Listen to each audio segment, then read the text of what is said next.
오늘은 시편 142편입니다. 시편 142편 1절부터 7절까지 말씀입니다. 142편 1절부터 7절까지 말씀입니다. 1절부터 7절까지 전체를 제가 봉독하도록 하겠습니다. 내가 소리내어 여호와께 부르짖으며 소리내어 여호와께 간구하는도다. 내가 내 원통함을 그의 앞에 토로하며 내 우환을 그의 앞에 진술하는도다. 내 영이 내 속에서 상할 때에도 주께서 내 길을 아셨나이다. 내가 가는 길에 그들이 나를 잡으려고 울무를 숨겼나이다.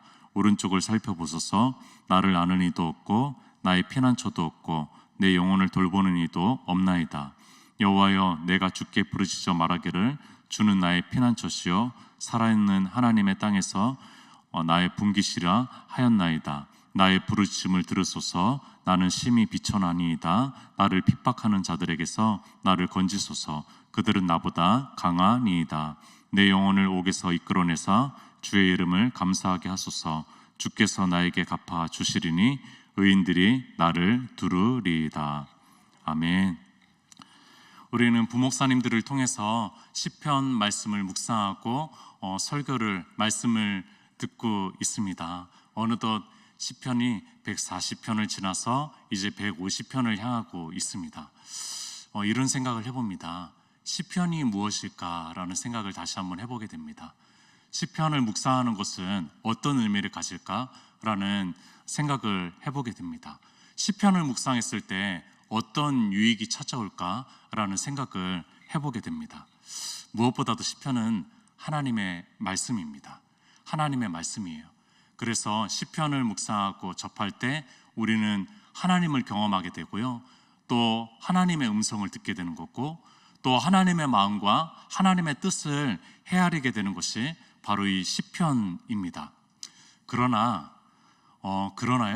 이 시편처럼 성경에서 사람의 냄새가 가장 많이 풍겨나는 그런 성경은 없습니다. 시편은 또 사람의 언어이기도 합니다. 인간, 그 사람을 가장 많이 느낄 수 있는 그것은 바로 시편이라는 겁니다. 인간의 가장 진솔한 이야기가 고백이 담겨져 있고요, 또 사람의 마음과 감정을 그대로 드러내고요, 또 인간의 호흡 소리를 느낄 수가 있고 인간의 냄새를 느낄 수가 있는 것, 그것이 바로 시편이라는 겁니다. 그러니까 이제 인생의 희로애락의 여정의 목소리들이 가득 담겨져 있는 것, 가득 담겨져 있는 것이 바로 이 시편 1편부터 150편까지의 사람의 목소리라는 겁니다. 그래서 저도 이제 몇 번 얘기한 것 같은데 시편이 참 좋습니다. 저는 시편이 참 좋아요. 예수님께서 분명히 가장 많이 인용한 것이 시편의 말씀이기도 하지만요, 저는 이 신앙의 선조들이 얘기하고 고백하는 것이 저와 많이 다르지 않구나 라는 것 때문에 좋습니다. 그리고 결국엔 나는 사람이구나 라는 것 때문에 좋습니다. 저는 사람이었어요. 그 고백을 동일하게 돌리고 있는 사람이었다는 겁니다. 여러분들, 다윗과 같은 위대한 믿음의 사람이요, 어찌 불평과 탄원의 시를 이렇게 많이 읊조리나요? 여러분들, 이것이 굉장히 어색하지 않습니까? 이것이 다윗이 했다라고? 이것이 다윗의 시라고? 이것이 다윗의 기도문이라고? 이것이 다윗의 찬송이라고? 흠칫 놀라면서 어색할 때가 있습니다. 여러분들, 시편의 신앙의 선조들이 탄원을 그렇게 많이 하고 불평을 많이 하고 심지어 제가 하지도 않는 이 저주의 말까지도 쏟아붓는 모습을 보면은, 이 사람들이 나와 다르지가 않구나, 이 사람들이 나와 별반 차이가 없구나 라는 것을 느끼게 되는 겁니다. 지극히 인간적인 목소리를 듣게 되는 것이죠. 그러면서 제가 그 시편의 사랑과 손을 꼭 잡고 있다는 것을 느끼게 됩니다. 그러면서 제가 그 사람과 마주 앉아가지고 대화하는 것을 느끼게 됩니다. 그러면서 그 사람의 목소리가 들리게 되고 가장 가까운 친구처럼, 다른 사람에게 얘기할 수 없는 그것도 이 사람에게는 얘기할 수 있겠다라는 생각으로 가장 가까운 친구가 되는 경험을 하는 것이 이 시편이 아닐까 라는 생각을 해 보았다는 겁니다. 그러면서 어떤 시편을 넘기면은 이 시편의 시인과 내 마음이 너무나 잘 맞네. 어쩌면은 내 마음을 이렇게 잘 표현을 했지. 오늘 이 사람 만나고 싶다. 오늘 이 사람 만나가지고 뭐 몇천 년 전의 사람이니까 만날 수는 없겠죠. 그러나 이 사람 만나고 싶다. 이 사람 만나가지고 내 마음을 나누면 얼마나 좋을까? 여러분들, 우리가 왜 외로운 거죠? 우리가 왜 외로움에 그 마음을 지독하게 사무치게 가지고 있는 거죠? 우리의 마음을 나눌 대상이 생각보다 많이 없다라는 거예요. 그렇기 때문에 우리가 외로운 거죠. 여러분들, 설교자의 역할은 뭘까요? 여러 가지 정의할 수 있겠지만 설교자의 역할은 오늘은 이렇게 좀 정의하고 싶습니다. 성경인 하나님 말씀, 이 본문 텍스트와 그리고 설교를 듣는 청중의 컨텍스트, 그러니까 텍스트와 컨텍스트가 만나게 하는 것, 이것이 저는 설교의 역할이라고 생각합니다. 설교자의 역할이라고 생각한다는 거예요. 텍스트가 컨텍스트 안에 들어가는 것, 또 컨텍스트가 텍스트 안에 들어가는 것, 이것이 저는 설교자의 역할이라고 생각합니다. 그러니까 성경의 본문과 청중이 손을 잡게 하는 거죠. 성경의 본문과 청중이 마주 앉게 하는 거죠. 대화하게 하는 겁니다. 친구가 되게 하는 겁니다. 함께 마음을 나누고 소통하게 하는 것이죠. 오늘 이 142편을 묵상하면서 저는 누군가가 좀 떠올랐습니다. 그것은 베데사부 장애인 자녀를 둔 어머니들이 좀 떠올랐습니다. 그들이 마음에서 떠올랐어요. 발달장애인 자녀를 둔 어머니들이 좀 떠올랐습니다. 여러분들, 시편 142편의 표제는 무엇이라고 되어 있죠? 다윗이 굴에 있을 때 지은 기도라고 되어 있습니다. 성서학자들은 사울로 하기에 쫓길 때 이 다윗이 아둘람 굴에서 외롭고 힘들고 고되고 할 때의 기록물이라고, 기도문이라고 성서학자들은 얘기하고 있습니다. 저는 이 기도문을 묵상하는데 우리 베데사부의 어머니들이 생각이 났어요.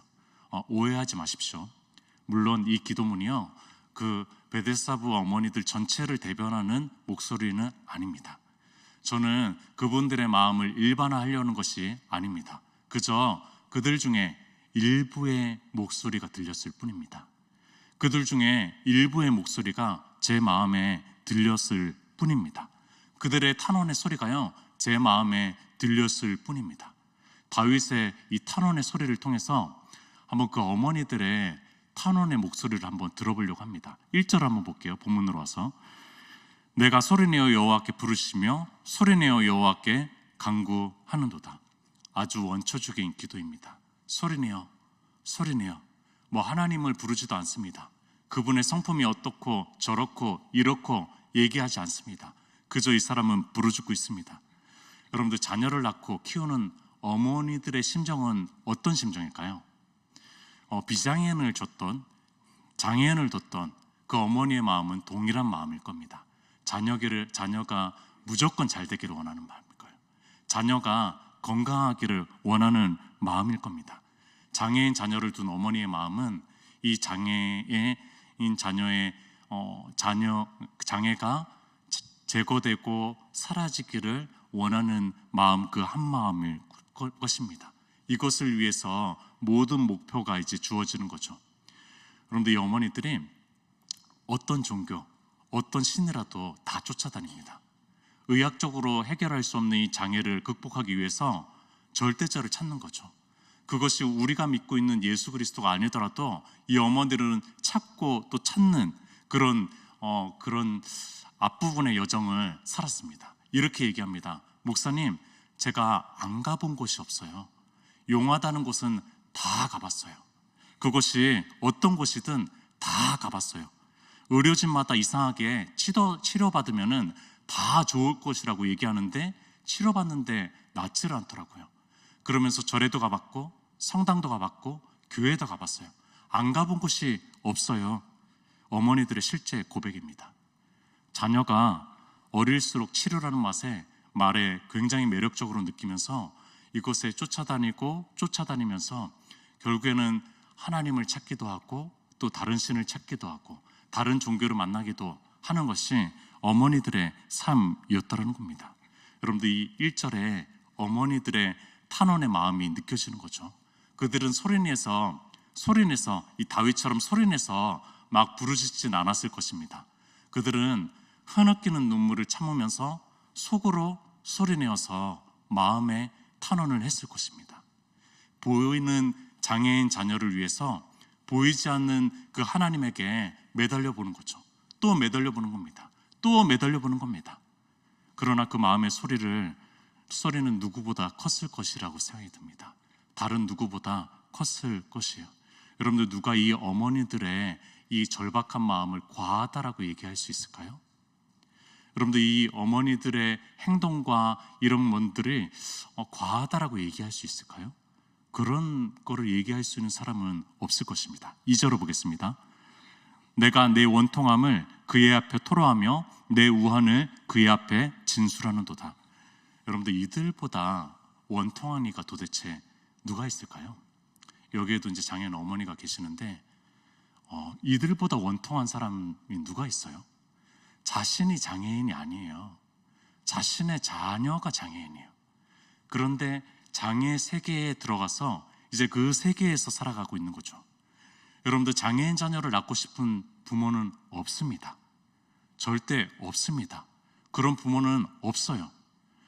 10개월 동안 열심히 태아를 위해서 교육하고 좋은 음악 소리를 듣고 좋은 것들을 접하고 아름답던 것들만 계속 접하고 바라고 또 바라는 것은 서울대 가기를 바라는 거 아니에요.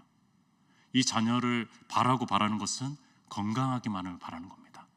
건강한 자녀가 태어나기만을 바라는 겁니다.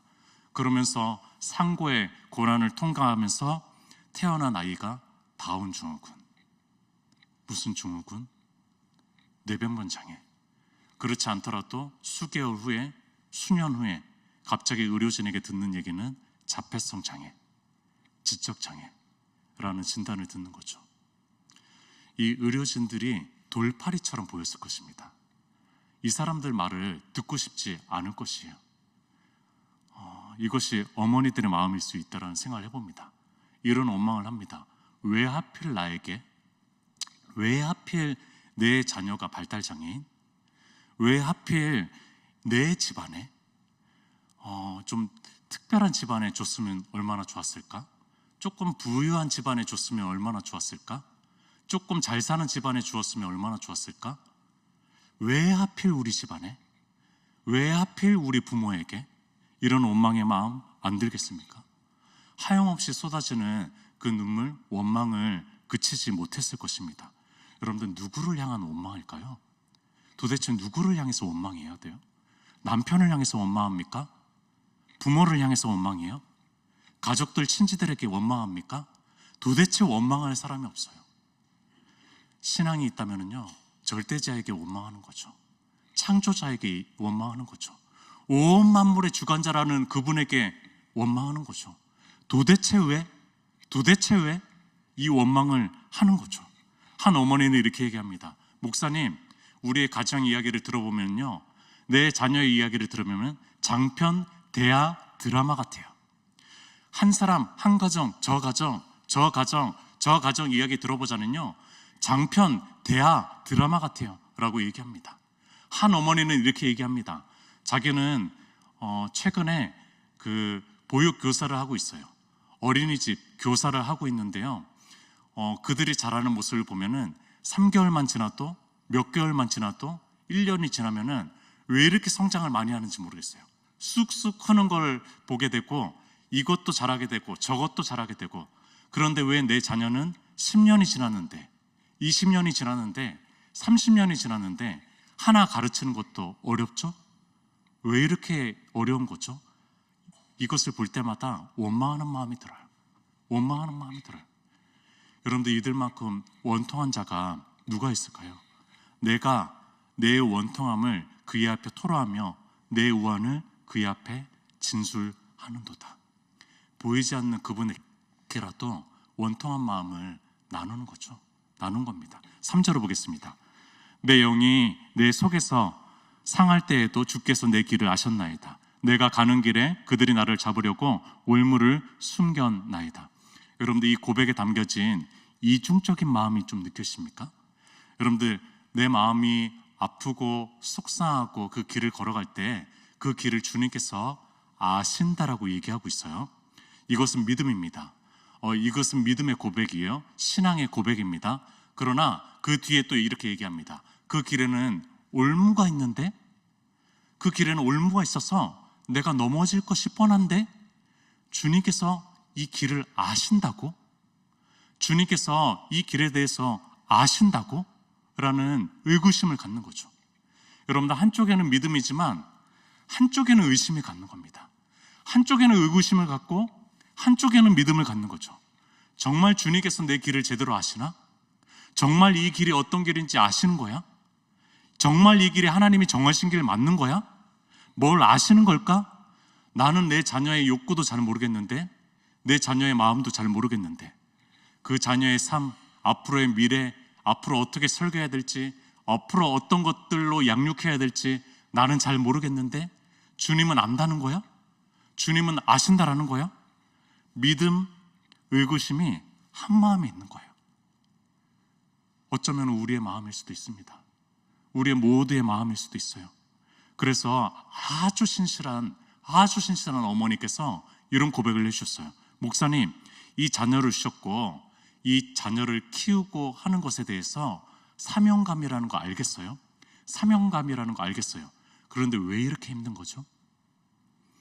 왜 이렇게 힘든 거죠? 주님께서 사명으로 주신 거 알겠는데 주님이 정말 이 길이 그렇게 힘들다라는 거 아실까? 아시는 것일까? 라는 의구심을 갖는 거죠. 여러분들, 주님께서 내 길을 아시는 것과 내 길이 힘겹다라는 것이 내 마음에서 충돌하는 거예요. 너무나 힘들게 충돌하는 겁니다. 차라리 주님이 모르시는 길이면은 이게 충돌이라도 안 할 텐데 그 마음에서 충돌하는 거죠. 여러분들, 우리 베데스다와 어머니들이 별로 좋아하지 않는 그런 얘기가 있습니다. 그 얘기가 내가 감당할 시험을 줬다라는 거예요. 감당할 시험을 줬다라는 거죠. 그런 분이 어떻게 그런 시험을 주셨지? 라는 의구심을 갖습니다. 그렇게 아시는 분이, 나를 잘 아시는 분이 왜 이런 시험을 주셨지? 라고 의구심을 갖습니다. 또 이런 말 별로 안 좋아합니다. 내 은혜가 내게 족하다 라는 말 별로 안 좋아해요. 내 은혜가 내게 족하다. 하나님께서 은혜 주시는데 내게 지금 족한 정도의 은혜는 더 많이 주셔야 되는데요. 더 많이 주셔야죠. 그래야지 내가 이것을 이겨낼 수 있죠. 그런데 왜 이 정도죠? 별로 안 좋아합니다. 여러분들, 믿음과 의심이 한마음 안에 있는 거예요. 신비로운 말씀이죠. 여러분들, 이 말씀이 신비로운 말씀입니다. 4절 보겠습니다. 오른쪽을 살펴보소서. 나를 아는 이도 없고 나의 피난처도 없고 내 영혼을 돌보는 이도 없나이다.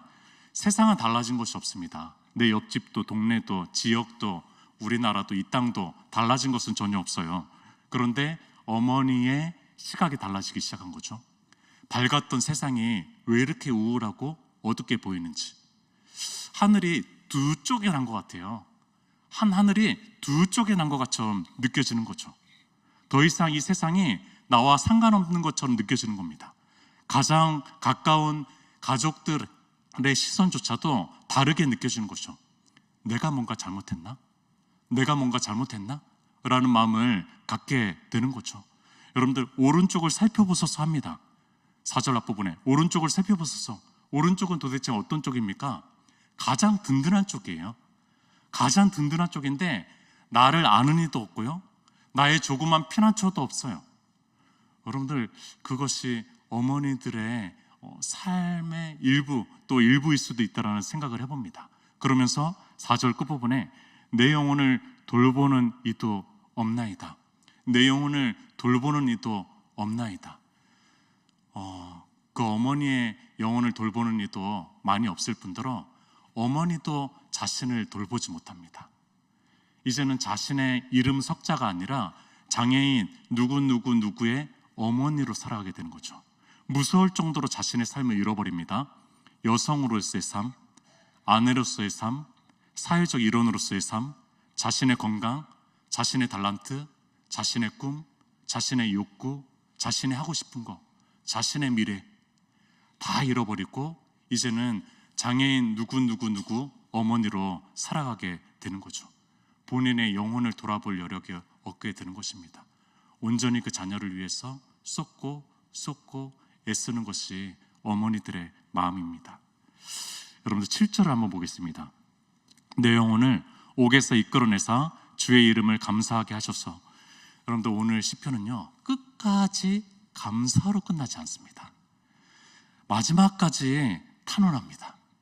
마지막까지 찬양하지 않아요.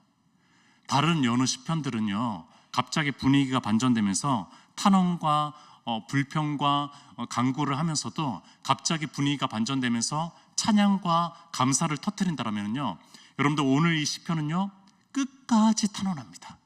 마지막까지 탄원해요. 그러면서 하고 싶은 얘기는 감사하는 마음을 갖기 원합니다. 감사하는 삶을 진짜로 살기를 원해요. 내가 그런 삶을 살기를 원합니다. 그저 그것을 갖고 싶습니다. 여러분들 성경은 왜 이렇게 정직하죠? 하나님은 왜 이렇게 정직합니까? 여러분들 시편의 시인들은요 왜 이렇게 정직해요? 어쩌면 우리보다 더 정직한 것 같이 보입니다. 여러분들 시편의 이 시인의 정직함이 어쩌면 우리의 마음의 정직함 아닐까요? 우리의 간구의 목소리 아닐까요? 여러분들 우리의 매번의 삶이 감사와 찬양으로 마무리가 됩니까? 그렇지 않을 수 있다는 거예요. 저 나라에서는 감사와 찬양을 올리겠지만 여러분들 이 땅에서의 모든 사건과 모든 것이 감사와 찬양으로 마무리가 되는 것일까요? 그렇지 않을 수도 있다는 것을 142편은 보여주고 있는 것이에요. 그럼에도 불구하고 오늘 시편의 5편은요 아름다운 고백을 나눕니다. 여호와여, 내가 주께 부르짖어 말하기를 주는 나의 피난처시오 살아있는 사람들의 땅에서 나의 분깃이라 하셨나이다. 누가 주님만을 피난처로 생각할까요? 누가 주님만을 분깃이라고 생각할까요? 여러분들 많은 것들을 누리고 있고 많은 것들을 가졌고 또 많은 것들을 할 수 있는 사람이 주님을 피난처라고 분깃이라고 생각하는 것이 쉽진 않을 것 같습니다. 그것을 그냥 감사로 여길 수는 있을 것 같아요. 감사한 거죠. 너무나 감사한 겁니다. 주신 것에 대해서. 그러나 그런 많은 것들을 누리고 있는 사람들이 그런 절박함과 간절함으로 당신만이 피난처십니다, 당신만이 분깃이에요 얘기하는 거 쉽지 않을 것 같습니다. 제 마음만 봐도 그래요. 제 마음만 봐도 그렇다는 겁니다. 여러분들 세상에 피난처가 없는 사람이 그 절박함들의 그 고백이 진짜 진정성 있는 고백이 아니었을까요? 아닐까요? 진짜 이 세상에서 분깃이 많이 없는 사람들만이 또 주님께 주님만이 분깃입니다 라고 고백할 수 있지 않을까요? 벌써 우리 베데사부 친구들 중에서는 30, 40대, 60세도 있습니다. 이제 친구들이라고 얘기하면 안 돼요. 그래서 성도님이라고 얘기해야 되는데 30대, 40대 그분들 이제 어머니들 모임을 최근에 이제 그 몇 차례 좀 했었어요. 몇 차례 했는데 이런 질문을 던져봤습니다. 그 어머니들이 벌써 이제 60대, 70대가 됐거든요. 이 자녀가 앞으로 어떻게 살아가야 될까요? 어머니 또 사후도 생각을 해야 되잖아요. 어떻게 살아가야 될까요? 그룹홈이 정답일까요? 장애인 지원주택이 정답일까요? 어떤 24시간 케어하는 것이 있을까요? 근데 그 어머니들이 다 얘기하는 것이 정답이 없다라는 거예요. 정답이 없다라는 거죠. 막 그런 얘기 하다가 한 어머니가 이런 얘기를 해주셨습니다. 들어보세요. 아버지가 계시니, 저 하늘에 아버지가 계시니 아버지께서 책임져 주시겠죠. 우리 하나님 아버지께서 책임져 주시겠죠. 우리에게 보물을 주셨으니, 우리에게 축복을 주셨으니 아버지께서 책임져 주시겠죠. 이 고백을 했습니다. 여러분들 진짜 그 아버지만을 분깃으로 여기는 그 마음 느껴지지 않습니까? 이거는 한편으로는 포기하는 마음도 있는 거예요. 그러나 정말 이거는 아버지만을 붙잡을 수밖에 없는 그 심정인 거예요. 정말 아버지만을 피난처 삼을 수밖에 없는 그 심정인 거죠. 여러분들 그 마음이 느껴지십니까? 나의 피난처요? 나의 분기십니다. 여러분들 이 고백을 이 어머니는 하고 있는 거죠. 여러분들 시편은 대대로 내려온 하나님의 백성들의 기도요, 찬송이요, 또 우리 예수님의 기도였습니다. 또 초대교회 교인들의 기도였습니다. 우리의 기도이기도 합니다. 또 우리 베데사부 어머니들의 기도이기도 합니다. 또 어떤 누군가의 탄원의 기도이기도 합니다. 그렇지 않았으면은 다윗의 손에만 들려있는 기도문이었지 우리에게까지 안 내려왔겠죠. 여러분들 누군가는 마음 아파하고 탄원하고 있습니다. 심지어 목소리를 크게 내지 못할 정도로 탄원하고 있다라는 거예요. 여러분들 그들의 목소리가 우리가 되어줄 수 있을까요? 여러분들 그들의 목소리가 우리가 대변할 수 있는 목소리가 되어주면 좋지 않을까요? 왜냐면요, 우리는 다 연결되어 있어요. 우리는 다 연결되어 있는 존재예요. 우리는 다 연대하는 존재거든요. 그런 존재가 우리라는 겁니다.